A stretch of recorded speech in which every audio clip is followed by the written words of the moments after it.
Magandang tanghali Pilipinas.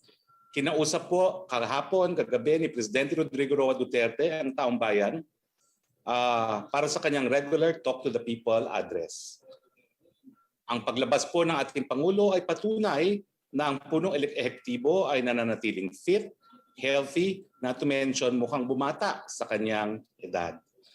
Muling nagpaalala si Presidente na sa mga opisyal ng pamahalaan na alagaan ang pera ng taong bayan sa paglalagay ng safeguards sa pamamahagi ng ayuda.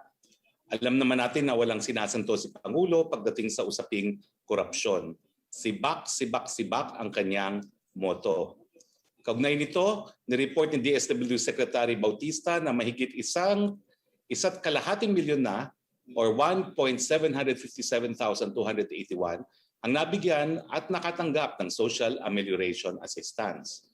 Nasa 7,000 or 7,351 na individual ang nabigyan ng tulong sa panahon ng crisis or crisis situation mula March 29 hanggang April 12, 2021. At nasa 26,363 naman po ang mga family food packs na ang napamahagi mula March 29 hanggang April 11, 2020. Isa rin sa paalala ng Pangulo sa mga nasa pamahalaan ay gawin ang kanilang trabaho lalo na sa panahon ng pandemya. Sabi nga po ng Pangulo, huwag kayong matapot gumastos. Just follow the rules. Nandiyan ako sa likod ninyo and I will vouch for you if the transaction is legal and right. Sa madaling salita, act faster and move faster. Ito ang direktiba ng Presidente. Makikita natin na sa naging aksyon ng Pangulo sa PhilHealth, in report sa Pangulo ni National Task Force Chief Implementer Secretary Galvez, ang pagbayad ng PhilHealth ng halos 10 bilyon na pagkakautang sa mga ospital. Itong desisyon nito ang isa sa isinikaso ni Presidente habang ang kanyang mga kritiko ay nagpapakalat ng masamang chismis sa kanyang kalusugan. Dahil sa direktiba ng Presidente sa PhilHealth, nabayaran ng mga hospital, nangako naman ng mga hospital natin sa NCR, Region 3, Region 4A, na mag-expand sila ng ICU beds at COVID bed capacities. Dagdag pa ni Secretary Galvez, meron tayong 1,395 ICU beds at ang pangangailangan natin para sa severe at critical cases ay nasa 2,000 kama. Makakasama rin natin po maya-maya lamang si DPWH Secretary at Isolation SAR Secretary Villar para magbigay ng updates ukol sa mga karagdagang mga bed capacities. Tungkol naman sa sinabi ni Presidente na i-waive niya ang kanyang slot sa pagbabakuna, ito ay personal conviction ng Pangulo habang kulang pa po ang ating mga bakuna. Mauna na ang taong bayan, tsaka na po siya. Sa ibang bagay, binati naman po ng ating Pangulo ang ating mga kapatid na Muslim sa okasyon ng Ramadan al-Mubarak. Nagbigay ng mensaheng ating Pangulo at hayaan ninyong basahin ko ang ilang bahagi ng presidential message. The entire nation joins our Muslim sisters and brothers as we commemorate the revelation of the Quran to the Prophet Muhammad. One of the 5 pillars of Islam, this period of fasting reminds us of the value of sacrifice, obedience and charity in our daily lives. As we mark this holy occasion, I ask everyone to promote solidarity among all Filipinos by manifesting faith through action and by fostering peace, hope, and unity as we face the most challenging of times. Dito po natatapos ang ating presentasyon. Kasama po natin ngayon ang ating NTF Chief Implementer and Vaccine SAR Secretary Carlito Galvez, ang ating NTF Deputy Chief Implementer and Testing SAR Sec Vince Dizon at ang ating DPWH Secretary and Isolation SAR Mark Villar. Unahin po natin si Secretary Galvez. Sec, ano pong latest update pagdating sa ating mga bakuna? The floor is yours, Secretary Galvez.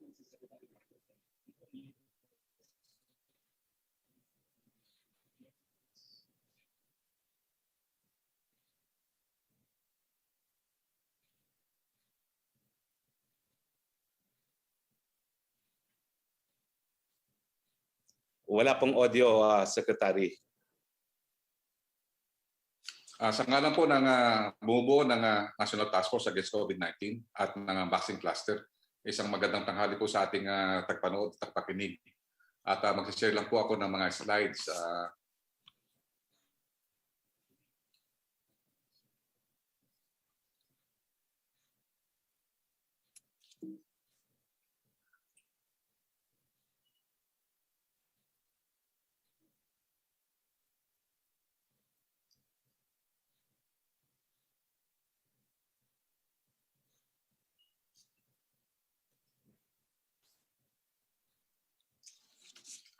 Kagabi po, nag-report po tayo sa ating vaccine rollout at ito po ang ating nireport po na sa ngayon po, tayo po ay ako nga pangatlo na po sa buong ASEAN region.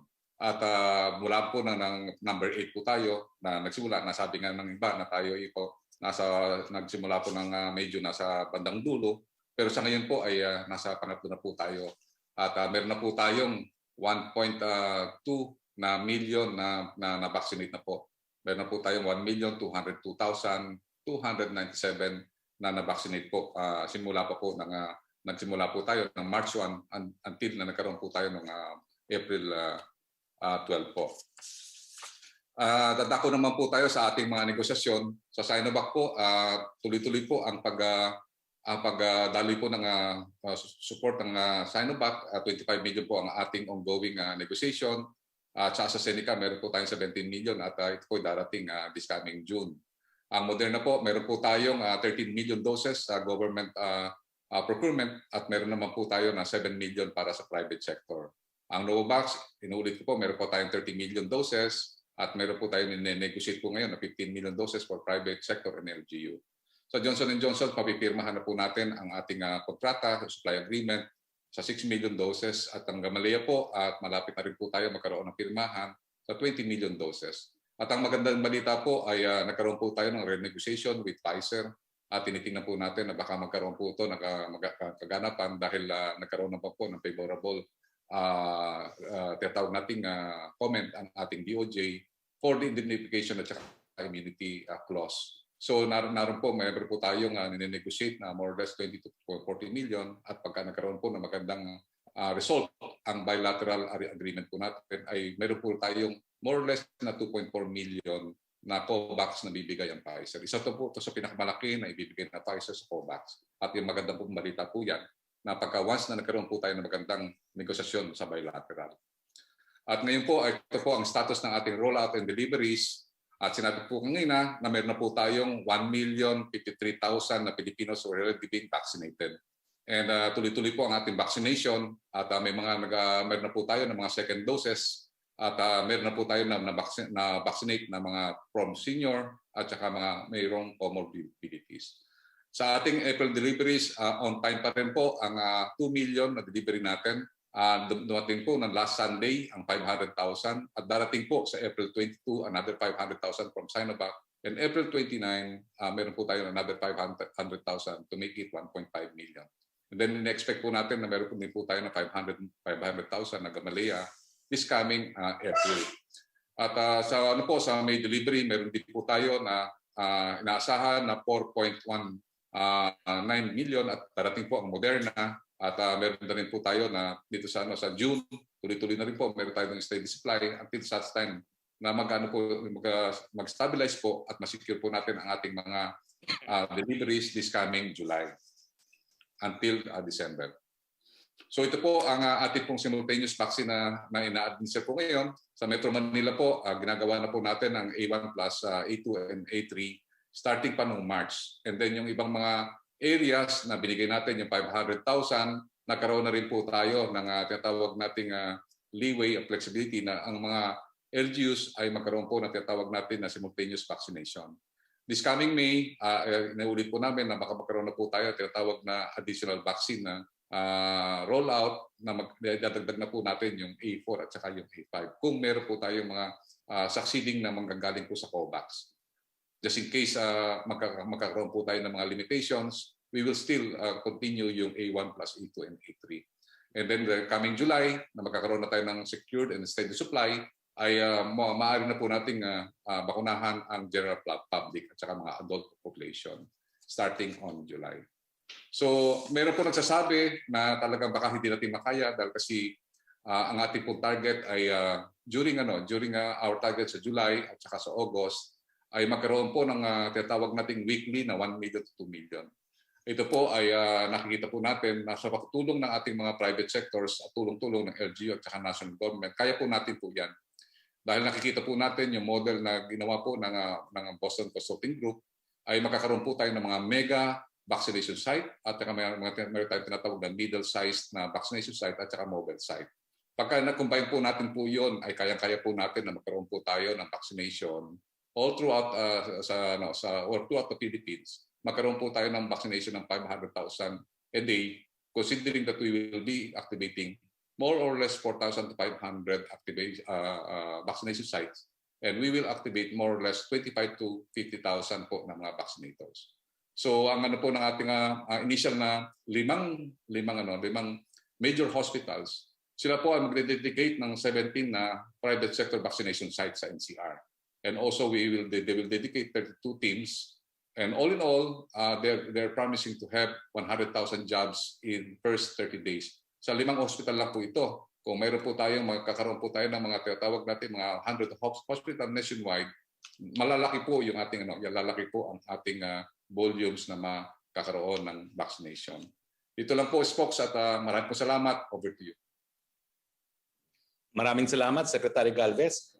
Puntahan naman natin si Deputy Chief Implementer and Testing SAR, Secretary Vince Dizon. Sir, napatupad na po ba natin yung mas pinainting nating testing na gamit din po ang antigen? At paano po yun? Pag ginamit na natin ang antigen, integrated lang bang resulta ng antigen dun sa total positive cases natin or magkakaroon tayo na hiwalay na bilang? The floor is yours, Secretary Vince Dizon. Maraming salamat, Spokesari, Secretary Galvez, Secretary Villar.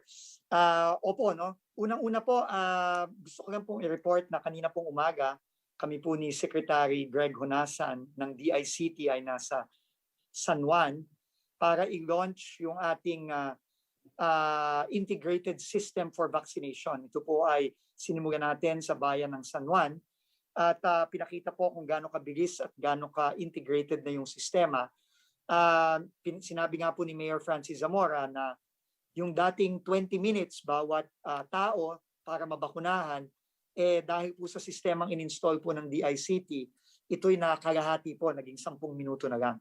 At ito po ay mga ehemplo ng mga dashboard o mga report na pinakita na rin ni Spokeshari. Ito po ay updated as of April 13, 9 a.m. ngayong umaga po. Umabot na po ng 1.203683 million ang total doses administered. At gaya po ng sinabi ni Secretary Galvez, lumampas na po ng 1 milyon ng ating mga kababayan ang nabigyan ng at least 1 dose. Kung titignan po natin yung dashboard po para sa healthcare frontliners, yung A1 Health Frontliners, as of 9 a.m. din po ngayon ito, mahigit 1 million doses na po ang na-administer, no? Kasama na po dyan ang first and second dose. Pinapakita po talaga na napaka-importante ng ating mga A1 Health Frontliners. Nangunguna po, makikita din po ng mga kababayan natin ang data per region. Nangunguna po ang Metro Manila, Central Luzon, Calabarzon, at Central Visayas. At pinakita din po ito kanina, mga LGU naman po sa NCR, as of 9 a.m. today, almost 300,000 na po ang na-administer ng ating mga LGU sa Metro Manila. Nangunguna po ang City of Manila, Quezon City, Caloocan, Parañaque. Sa testing naman po, Spokeshari, importante po makita natin na talagang rina-ramp up po talaga natin ang testing natin, lalo na sa NCR Plus. Ito pong nakaraang 5 araw mula April 6 hanggang April 10. Nag-average na po tayo ng mahigit 60,000 tests per day. Ito ay PCR test lang po. Ito po ay mahigit 10,000 na ang tinaas from the previous average of mga 50,000 per day. So pinipilit po natin talagang i-ramp up pa. Pero kagaya po ng sinabi mo kanina, Spokeshari, ay magdi-deploy po tayo ng 500,000 tests sa NCR, plus kasama na rin ang Batangas at Pampanga. Ito po ay didistribute, makikita po natin ang distribution list dito ng 500,000 antigen kits na gagamitin po sa mga ospital na nangangailangan talaga ng mabilis na test para sa kanilang mga pasyente at gagamitin din po natin sa mga LGUs. Ito po ay guide na pinamigay natin sa mga LGUs sa Metro Manila, Pampanga, Bulacan, Cavite, Laguna, Rizal at Batangas. Ito po makikita nila, simpleng-simple lang po, sino po ang mga dapat i-test, sino ang maaring magsagawa ng test, saan dapat gawin ang antigen testing, at yung pag-report po na napaka-importante, no? Dahil ito po ay idadagdag natin sa mga ginagawa nating PCR, lalo na dito sa NCR+. Pero i-emphasize po natin ang paulit-ulit na sinasabi ng ating mga eksperto na kailangan po talaga risk-based at targeted ang ating testing, no? At kailangan talaga na yung mga tinetest natin, yung mga nararapat i-test base sa advice ng mga eksperto. Bawat po LGU ay bibigyan natin ito at ipamimigay po nila ito sa kanilang mga BHERTs at kanilang mga barangay healthcare workers na magsasagawa nitong antigen tests. Magpapahabol lang po ako, Spoksari, ako po inatasan ni Secretary Galvez na sabihin din po ang mga kailangan nating gawin, no, habang nandito tayo sa ECQ at MECQ. At ang unang-una po na i-report po ng detalyado ni Secretary Villar, yung pag-expand po natin ang ating healthcare capacity. Pero dahil nga po sa ginawa ng ating Pangulo na pagtulak sa PhilHealth natin na bayaran ng substantial amounts ang ating mga ospital, pati yung level 1, level 2 at level 3 hospitals sa NCR+. Dahil po dyan, nakapagdagdag po ang ating mga ospital ng 171 ICU beds. Magdadagdag din po sila ng 1,245 moderate and severe beds. At tutulungan po sila ng ating DOH sa pagdagdag ng staff. At ito po ay dahil sa napakalaking bayad na binigay ng PhilHealth na humigit-kumulang mga 9.5 billion sa NCR, Region 4A at Region 3.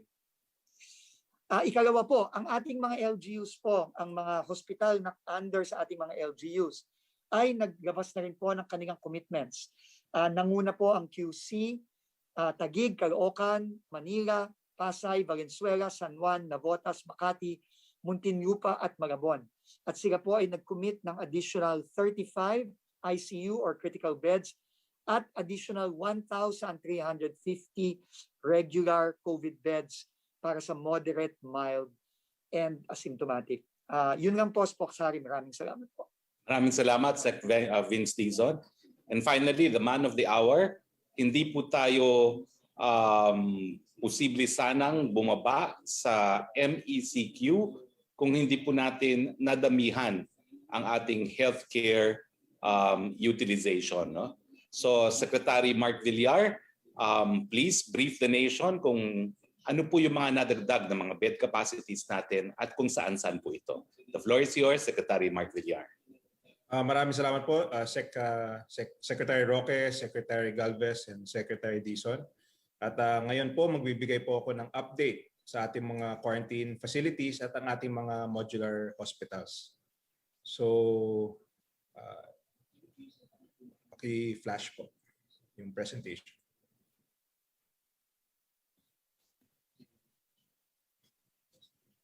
Maraming salamat po. So ito po, ngayon ito po yung nagawa na natin at ito by April. So meron din mga ongoing, pero by the end of April, meron na po tayong modular hospitals na 15 units na may 516 bed capacity. Magkakaroon din tayo ng 634 quarantine isolation facilities. Ito po ay nationwide with a bed capacity of 23,284. Meron po tayong off-site dormitories na 60 for 1,456. Dahil importante rin na may access po ang ating mga frontliners sa hospital. Kaya gumawa rin kami ng mga off-site dormitories. At meron din po kaming technical assistance. Ito po ay para sa mga existing buildings ng DOH na kinonvert para magkaroon din tayo ng additional capacity. That's additional 1,003. So by the end of the month, meron po tayong 720 units and with a bed capacity of 26,259. So nakita po natin yung pinaka-recent is the modular hospital sa QI with 110 bed capacity at kumpleto po para sa mga severe and ICU patients, may sariling oxygen supply and design po talaga siya para sa treatment ng ating mga COVID patients. Next slide please. Ito po ay updated report sa ating mga mega quarantine facilities So sa NCR po, we have 1,543 bed capacity at sa ngayon 61% ang occupancy rate natin. Meron din tayong mega quarantine facility sa Region 3 which is 1,047 na may 77.94% occupancy. Meron din tayong sa 4A sa Calamba which is 401 na may 71% capacity. And sa Cebu City, meron din tayo 130 bed capacity na may 4.62% occupancy. Next slide please. Ito po yung nationwide, ang ating bed capacity. Kasama na po yung ginawa po ng mga LGU. So ang total bed capacity natin nationwide is 128,037. Ang occupancy rate nationwide ay 17.4%. Pero kung titingnan po natin ang chart, makikita po natin na 66% na ang capacity sa NCR. So ang pinakamataas na capacity ay nasa NCR, may out of 6,985 total beds, may occupancy na 4,622. Kaya medyo dito kami nakatutok dahil sa NCR po ang pinakamataas na occupancy rate. Next slide please. So ito mga pictures po yung nagawa natin. Makikita nyo po dito yung ito yung mga mega quarantine facilities, yung kinonvert natin yung sa Laguna, yung Alonte Sports Complex, yung PICC at Rizal Memorial. Ito po yung mga existing na kinonvert. At dito po yung isa sa mga recent na ginawa natin sa may Jokno Boulevard sa Pasay City. Ito ay standalone quarantine facility using container vans. Next slide please. Ito po yung mga dormitories. So makikita nyo po, kompleto po yung mga facilities ng dormitories which has nationwide nakagawa na po tayo ng 1,456. So kompleto po ang facilities. Ito po ay para sa ating mga frontliners. Siyempre, yung iba hindi nakakauwi. So kaya may need talaga ng gumawa ng mga off-site facilities para hindi rin sila mahirapan. Kita nyo po kompleto, may kitchen and of course may entertainment facilities also. Next slide please. And of course, ito yung mga nagawa ng mga modular hospitals. Ito po yung nasa Batangas. May ginawa kaming modular made using container vans. At ito po ay negative pressure, may sariling oxygen, may sariling private room. So it operates as a hospital at makakadagdag ito sa capacity natin, ICU capacity, and of course severe case, moderate to severe case capacity. Next slide please. Ito po picture ng recently na operationalize. Ito po ay sa Quezon Institute. So you can really see it's a fully operating hospital complete with ICU facilities and already it's being utilized by the DOH. Next slide please. So ang natapos na po, yung binanggit ko po kanina, yung 5 units sa Quezon Institute na 110. Meron po tayong isang unit sa Lung Center na completed na with 16 bed capacity. Meron din sa Jose Rodriguez with 22 bed capacity. Meron kaming ongoing na matatapos within the month, isang sa NKPI for 60 bed capacity, dalawang unit sa Batangas City for 44. So yun po ang madadagdag sa existing capacity. At ito po ay meron tayong magsisimula at matatapusin po namin by next month. So ang maging additional capacity natin ay 44 sa Quezon Institute, 110 sa Lung Center, meron po tayong 44 sa Southern Philippine Medical Center, 22 sa Quirino Medical Center, 22 sa Hospital ng Maynila, at 22 sa Pasig City General Hospital. So minimum, we'll be delivering within this month additional 104 rooms. By next month, in NCR, we'll be delivering additional 210 rooms. Hindi pa po kasama yung mga binanggit po ni Secretary Vince Dizon kanina, yung mga facilities that are in private, yung enhancement dahil sa pag-release ng funds ng PhilHealth, and pati yung mga facilities ng DOH na i-operationalize nila sa mga existing hospitals. So aside from the modular, we will also be utilizing existing facilities and upgrading them to increase the bed capacity. So within this month and next month, malaki ang madadagdag po sa ating ICU and of course moderate to severe hospital bed capacity. Next slide. So ito po yung mga plans. Siguro we can pakita na lang, ito po yung mga site plans ng ating mga gagawing mga modular facilities. Yan. So yun lang po, marami pong madadagdag po sa mga modular facilities natin. Ito po ay minimum. So we will continue to identify new areas, and within the next month and next month, we will see a very significant increase in our hospital and ICU capacity. Maraming salamat po. Maraming salamat, Secretary Mark Villar. Simulan na po natin ang ating open forum with the Malacanang press corps. Go ahead, Yusek Roque. Yes, good afternoon, Secretary Roque, at sa ating po mga bisita. From Laila Salaverry of Inquirer, base daw po, based on the President's statements on Monday, does he no longer plan to be vaccinated against COVID? Well, panandali ang sentimiento po ni Presidente yung sinabi niyang kahapon na habang hindi pa sapat po ang mga bakuna, hahayaan na muna niya na mauna ang ating mga kababayan bago siya. So I hope that will change po dahil parating naman po yung mas maraming mga supply lalo na sa mga buwan ng Mayo at ng Hunyo.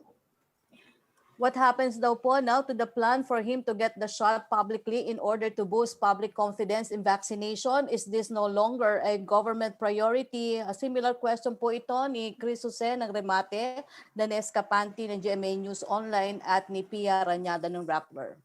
Importante naman po talaga ang vaccine confidence. Pero nakikita po natin ngayon, no, dahil limitado rin ang ating supply, hindi po problema ngayon ang vaccine confidence. No? So siguro po pag talagang dumagsana yung ating supply at kinakailangan madaliin na talaga ang pagbabakuna sa lahat, yun po yung panahon na magpapabakuna ang ating presidente. What does the palace say about speculations that the president has already been vaccinated in private? Well, hanggang speculation lang po yan. From Chris Jose of Remate Online, reaction daw po sa SWS survey na 65% ng mga Pilipino ang naniniwala na ang state of health ni Pangulong Duterte ay public matter at kailangan na ihayag o ipabatid para malaman po ng publiko. Yan po isang lumang study, no? 2019-2020 po yan. Gayunpaman, ay nakasaad na po yan sa saligang batas. Pero ang sabi po ng ating saligang batas, isa sa publiko lamang ang kanyang medical condition kung ang kanyang karamdaman po ay malala. At sa ngayon po, sabi ko nga kahapon, kaya walang medical bulletin kasi wala naman pong sakit ang presidente at nakita nyo na pong ebidensya kagabi. From Lanes Capanti of GMA News Online, why is the president saying that he gave an early warning to the country about ending up in a pandemic when he said in...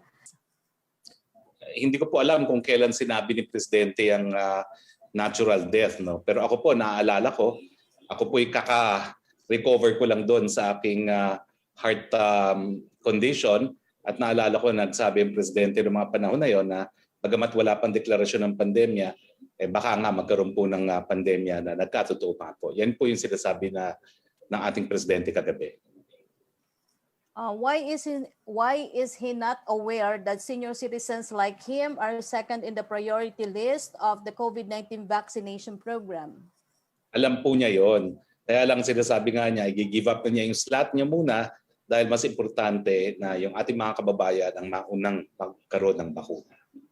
From Hannah Sancho of SMNI, magsasama-sama daw po ang mga senador para hilingin kay Pangulong Rodrigo Duterte na bawiin ang Executive Order 128 na nagpapababa sa taripa ng karneng baboy. Ikukonsidera ba ito ng Pangulo? Nakikinig naman po ang presidente sa lahat, lalo-lalo na kung magsasama-sama ang mga senador. No? Nung minsan po kasi napag-usapan itong issue ng MAV importation sa gabinete at naalala ko, nagsalita po ako doon. Ang sabi ko siguro po, hindi muna magkakaroon ng debate kasi pinag-uusapan lang doon yung increased importation. So lahat naman ata agree na dahil ang problema ay kakulangan ng supply, kinakailangan talaga mag-angkat, no? Kung hindi sa iba't ibang parte ng Pilipinas, then sa abroad.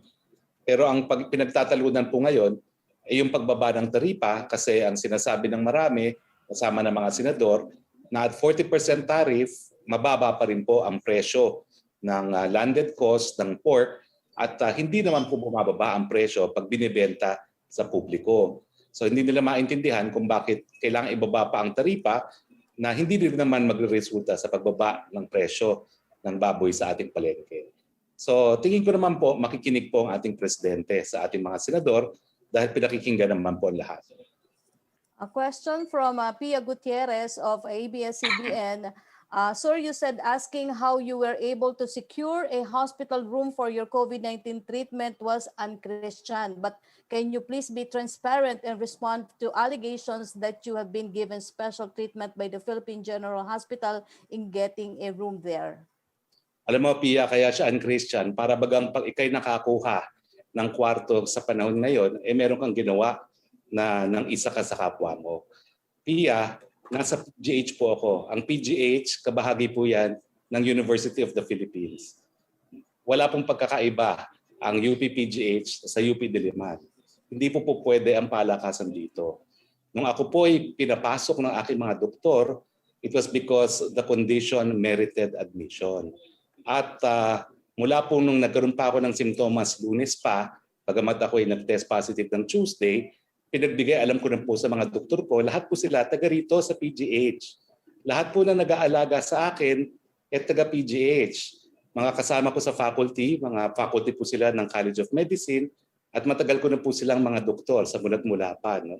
At malalim din po ako sa PGH dahil dito ako pinanganak, miyembro ako ng asosasyon ng mga pinanganak rito na tumutulong sa PGH. Pero I can assure you po, gaya ng lahat ng ibang hospital, ang basis for admission po, kinakailangan moderate at severe cases. Sa aking kaso po, I was in bad shape when I was admitted, pero yun nga po, no? By Sunday, I was better because of remdesivir. So yun lang po yun. Yung second question po niya, can you assure the public, particularly the families of COVID-19 patients who died after they have been turned away by several hospitals already overwhelmed with the cases, that you did not use your status and influence in getting ahead of them in line? Bago pa po ako naging spokesperson, ang mga doktor ko po sa PGH, doktor ko na. Bago pa po ako pumasok ng gobyerno, in fact, doktor ko na po sila. Yung nagpanganak po sa akin dito sa PGH 54 years ago, naririto pa rin po sa PGH. So ganyan po akong kamatagal ng pasyente ng PGH. At kakaiba po dito sa PGH. Kaya nga po sinabi ko kahapon na sa administrasyon ni Presidente Duterte, walang tinatanggihan. Dahil dito po sa PGH, yan po ang patakaran. Wala pong pasyente na tinatanggihan dito sa PGH. Lahat po yan gagamutin kung wala pang kwarto sa ER, pero nagkakakwarto naman po yan dahil karamihan po na pupunta rito ay charity patients para sa mga wards. From Pia Reñada or Rappler para po kay Secretary Galvez, any update on whether AstraZeneca doses will arrive in time to be given as the second dose of people who were already given a first dose? What are our options if these doses do not arrive on time? We can assure the public that yung second dose po ng AstraZeneca darating po yan. Nangako rin po ang COVAX na by end of April meron po tayo. May ginagawa po tayo mga contingencies just in case, but definitely meron po tayo. Huwag ko po kayo mag-alala, meron po tayo yung second dose. Secretary Roque, has President Duterte asked Congress for Bayanihan 3? Will he certify it as urgent? Wala pa po akong impormasyon. No? At ang alam ko po ay ang ginagamit natin ngayon ay yung ating budget for 2021. Opo. From Tina Panganiban Perez ng GMA News, for Secretary Dizon, LGUs have devised a system of registration for the COVID vaccination, but many are complaining about walk-ins. Should walk-ins be allowed? If so, should they be accommodated at the end of the day when all those with appointments have been vaccinated? If not, what about possible vaccine wastage?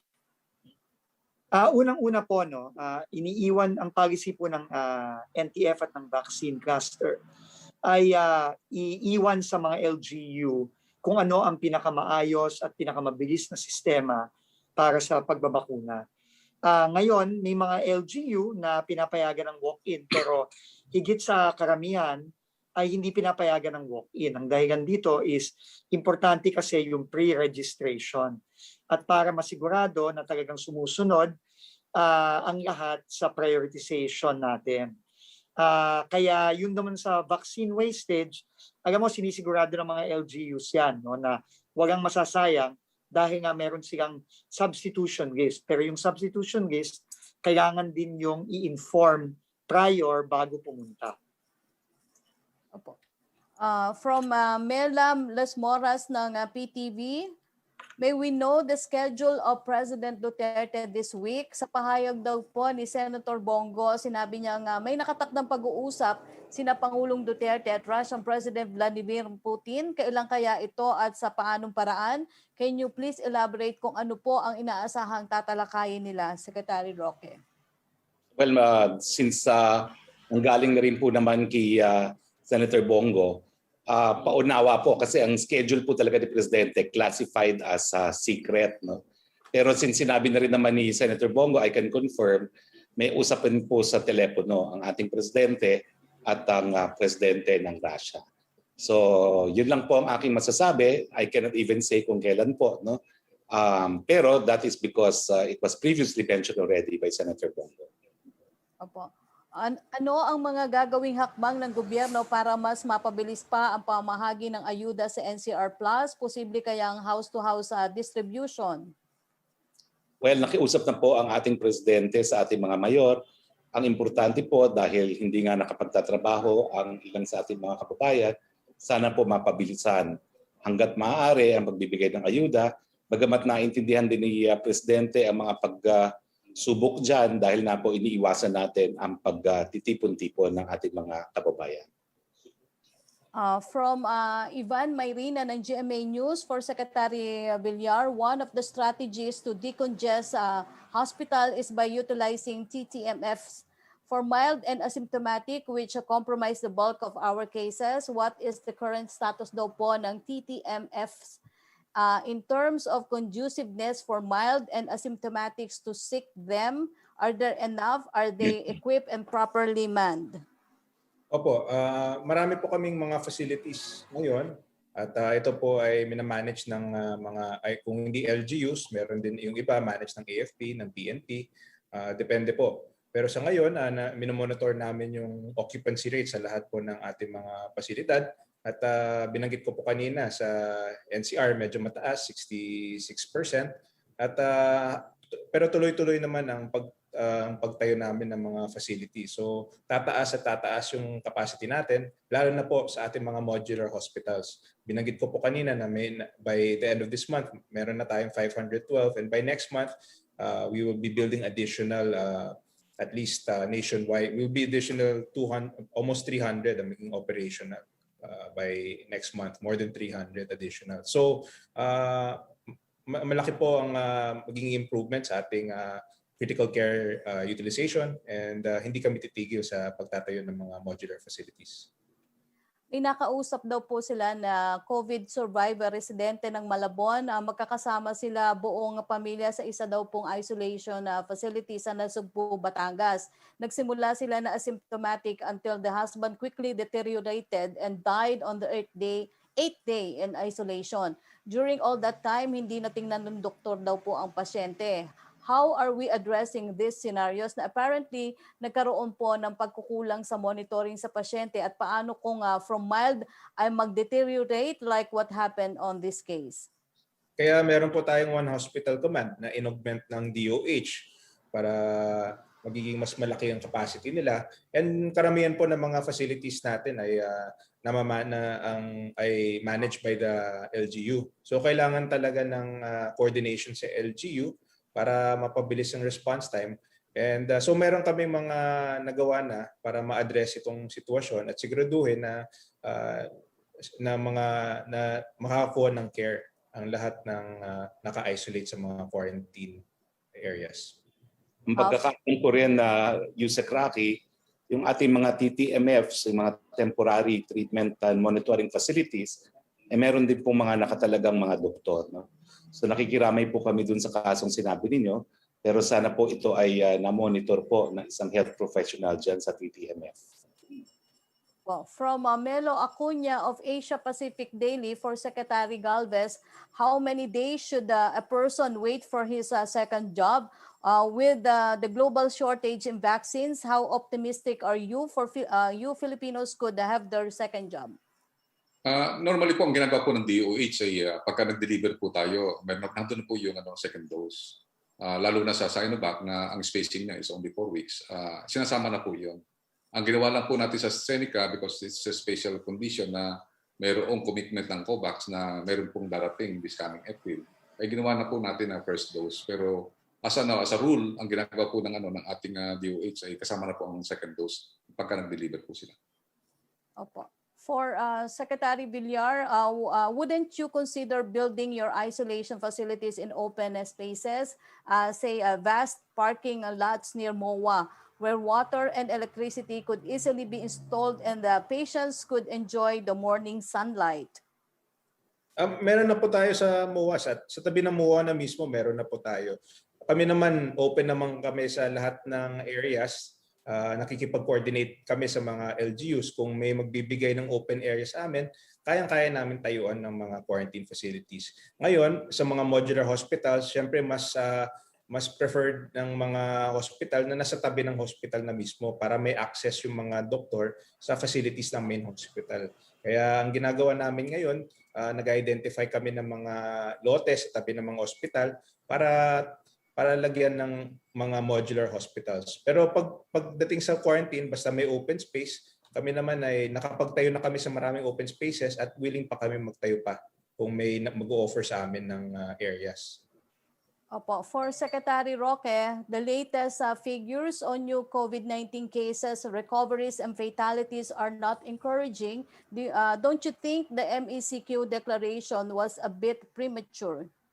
Hindi naman po, no, dahil ang tinignan natin yung improved healthcare capacity natin, no? At yan po yung isang factor that would merit escalation, but that would also merit a de-escalation kung dumami po yung ating healthcare capacity na dumami naman. At kampante po tayo na dahil tayo po yung nag-ECQ, makikita talaga natin ang resulta ng ECQ kung hindi itong linggong ito, yung susunod na linggo. Opo. From Dano Tinkung of GMA News, may we clarify policy on dates due for loans, credit cards, utilities, and rent, etc. under this year's ECQ and MECQ?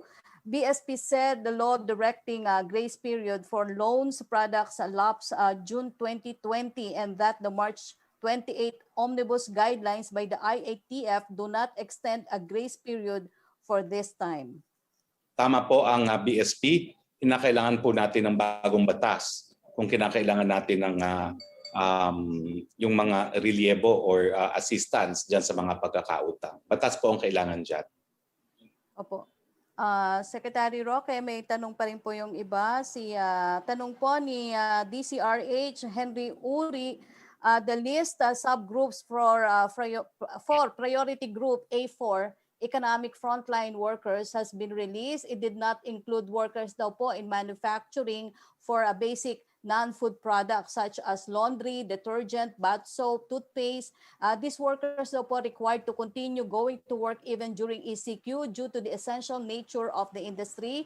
May they be included in the subgroup A4.3, public and private wet and dry market vendors, frontline workers in groceries and supermarkets, delivery services, or A4.4 workers in manufacturing for food, beverage, medical, and pharmaceutical products. Alam niyo po, ang paniniwala ko yung linabas ng NEDA, hindi pa po pinalian kasi hindi pa po na-aprobahan ng IATF. No? So po pwede pa po natin ihabol kung yung mga gusto nating ihabol. Isa na po yung sinabi siguro ni Henry.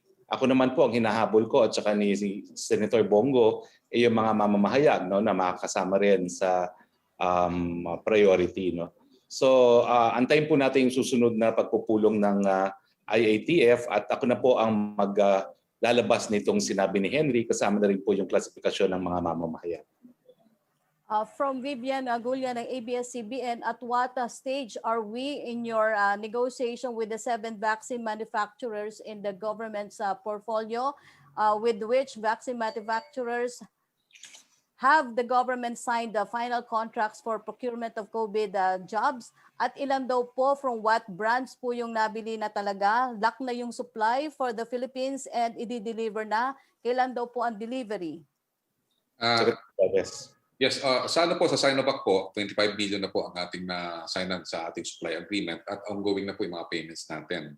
Sa AstraZeneca, na-sign na po ang agreement ng LGU, 17 million po yun, 11 million for LGU at 6 million for private sector. So darating na po ang first dose noon, 1.3, more or less 1.3 million this coming second quarter. And then Moderna, napirmahan na po din po natin ang supply agreement at darating po ang first doses this coming May, 194,000. 13 million sa government at saka 7 million sa private sector. Ano po natin, correct po natin kasi ang kala po ng mga iba, ang Moderna po ay sa buo po sa private sector. So 13 million po ang government bilateral agreement at 7 million po ang private dose. Yung Novavax po, meron po tayo 13 million, nasinta po natin yung ating supply agreement. Meron na lang po tayong inaayos sa financing. And then also, meron 15 million na inaayos po tayo sa private sector at saka LGU. Ang Johnson & Johnson, more or less 5 million po ang makukuha po natin. Single dose po ito. At ito po ay magkakaroon na po kami ng signing more or less this week po. Ang Gamaleya po ay may 20 million na po at natatanggap na po namin ang supply agreement. And we are about to sign this agreement for 20 million. And then yung yung Pfizer, napirmahan na po namin yung COVAX, indemnity clause kami ni Secretary Duque, Secretary Roque, Secretary ng Finance, si Secretary Dominguez, at saka ako po, napirmahan na po ang COVAX indemnity clause. And then we are still negotiating for 25 to 40 million sa Pfizer. And maganda na po ang kinakalabasan ng negotiation. So all in all po, more or less mga 148 million po lahat ang doses po natin na makukuha. At ito pong delivery, ang pinaka-earliest po na sinasabi po kanina, ongoing po ang delivery ng ating Sinovac, 1.5 million po this coming April at saka 2 million this coming May. Marami po tayong makukuha, 4.5 million sa June and then so forth hanggang December. Ang ang AstraZeneca po, mag-start po ang delivery ng June. And then tuloy-tuloy na po 'yon hanggang makadeliver po sila hanggang first quarter po ng 2022. Then Moderna, magsimula po sila ng delivery as I have said this coming May. And then ang karamihan po ng kanyang delivery is sa third quarter at sa fourth quarter po. Ang Novavax third quarter at fourth quarter po ang kanyang delivery. Ang Johnson & Johnson ganoon din po third and fourth quarter. Ang Gamaleya po, magde-deliver na po sila ng 500,000 ngayon at simula po hanggang May hanggang August ay magde-deliver po sila ng 20 million. Ang Pfizer po, third quarter and fourth quarter po ang delivery. Ilang po, Sir Spokes, over to you. Maraming salamat, Sec. Yusek, bago ang susunod na tanong, kakapasok lang po na impormasyon. Forward ko po kay Secretary Sunny Dominguez ng Finance yung tanong kung hiningi na raw po ng ating presidente sa Kongreso ang Bayanihan 3. Ang sagot po niya, no. We told Congress that together we should identify sources of additional funds for Bayanihan 3 so our fiscal deficit will not exceed the estimates of 8.9% for 2021. Kapapasok lang po yan galing kay Secretary Sunny Dominguez. Okay, thank you, Secretary Roque. Ang second question po ni Vivian Gulya ng ABS-CBN, how much of the money from government loans to purchase COVID vaccines have been used so far? Sa ngayon po, malapit pa pong ibigay po natin sa Moderna kasi malapit na po ang Moderna at naka-allocate po sa atin is $1.3 billion. So yun po lang po ang pinaka-first na allocation po natin na ibibigay po natin sa loans natin. Opo. Ang third question po niya, apart from the 1 million doses of Sinovac COVID vaccine from China and the 44 million doses from the COVAX facility, are there any other donations Philippines is expecting? When are these expected to arrive? Sa ngayon po, wala pa po tayong indications ng donations. But we'll be happy kung meron po magkakaroon po ng donation ng mga allied countries po natin. Opo. A question from Trish Tarada of CNN Philippines. What is the President's thoughts about the recent development in the West Philippine Sea for Secretary Roque? Well, hindi po nagbabago ang paninindigan ng ating presidente. Kinakailangan ma-resolve po ang hindi pagkakasunduan dyan sa West Philippine Sea sa pamamagitan po ng UN Convention on the Law of the Sea. Nandyan po ang desisyon ng ating UN Tribunal for the Law of the Sea na nagsasabi na walang basihan ang tinatawag na historic claims to waters at kinikilala po na ang malaking bahagi ng West Philippine Sea ay kabahagi ng ating exclusive economic zone. Umaasa po tayo na magkakaroon tayo ng Code of Conduct nang maiwasan ang hidwaan dyan sa lugar na yan at inaasahan natin mareresolba po ito ng mapayapa sa panig ng mga magkakaibigan. From Trish Sarada pa rin po, will the IATF adopt the strategy of Marikina and Mandaluyong that are currently doing reverse isolation? Well, I think nagsalita na po ang DOH tungkol dyan. No? Ang importante po talaga ngayon ay kung po pwede, lahat po yung mga asymptomatic ay makastay po sa mga Opla Kalinga Center at mas kakaunti pa rin yung ganong strategiya po. No? Pero tignan po natin talaga, tignan natin itong eksperimentong ginagawa po ng mga LGUs na ito. From Samed Danilla ng Business Mirror, for Secretary Roque or Secretary Galvez daw po, ano na po ang existing utilization rate ng existing large quarantine facilities like the Rizal Memorial Sports Complex facilities? May projection po kaya ang government kung kailan mapupuno ang existing quarantine facilities kung magpapatuloy po ang over 10,000 new daily COVID-19 cases sa coming days? Sino kaya may datos nito? Parang may datos na pinakita kanina si Sec Mark. Para ulitin ko yung sinabi, yung present ko po kanina, yung sa ating mega quarantine facility. Sa ngayon, ang namomonitor namin na 61% ang capacity dito po sa NCR. At kami naman po, marami po kami naka-line up na quarantine facilities at modular hospitals. So tataas din ang capacity natin at habang kahit na tumaas yung rate ng COVID, magtatayo pa rin kami ng maraming facilities over the next month. Kaya nakatutok kami dito sa occupancy at asahan nyo naman po na walang tigil ang aming pagtatayo ng additional capacity. For Secretary Roque, may another round po kaya ng assistance na ipoprovide ang national government sa areas covered by MECQ? If yes, magkano po ang budget for this at saan po kukuning ang funding for this? Ang sabi nga po ni Secretary Dominguez, humahanap pa po tayo ng potential sources of funding para hindi po masyado tumaas yung ating deficit, yung ating budget deficit. Ang gusto po natin ay magkaroon ng fiscal deficit na hindi po lalampas ng 8.9% for 2021. Humahanap pa po ng pondo. For Secretary Galvez po, na-finalize na po kaya ng government ang negotiation with Gamaleya for the purchase of COVID-19 vaccines? If yes, magkano po ang gagastusin ng government for the said purchase at kailan po ito expected ma-deliver?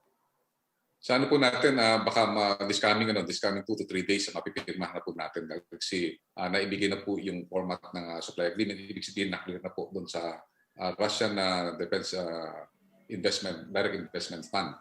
And nakita po natin yung delivery niya. Mag-start po ngayon na 500,000 and then it will continue until such time na magkaroon po tayo ng full deliveries.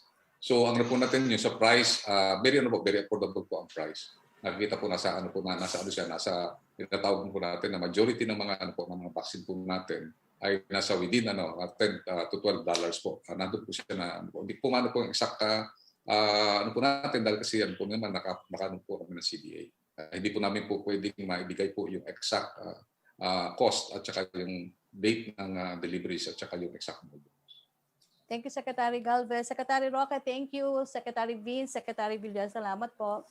Maraming salamat dahil wala na po tayong mga katanungan. Maraming salamat po kay Secretary Carlito Galvez, Secretary Vince Dizon, Secretary Mark Villar at USEC Roque. Maraming salamat. Maraming salamat din sa ating mga kasama dito sa Malacanang Press Corps. Siguro po konting update lang sa ating kondisyon.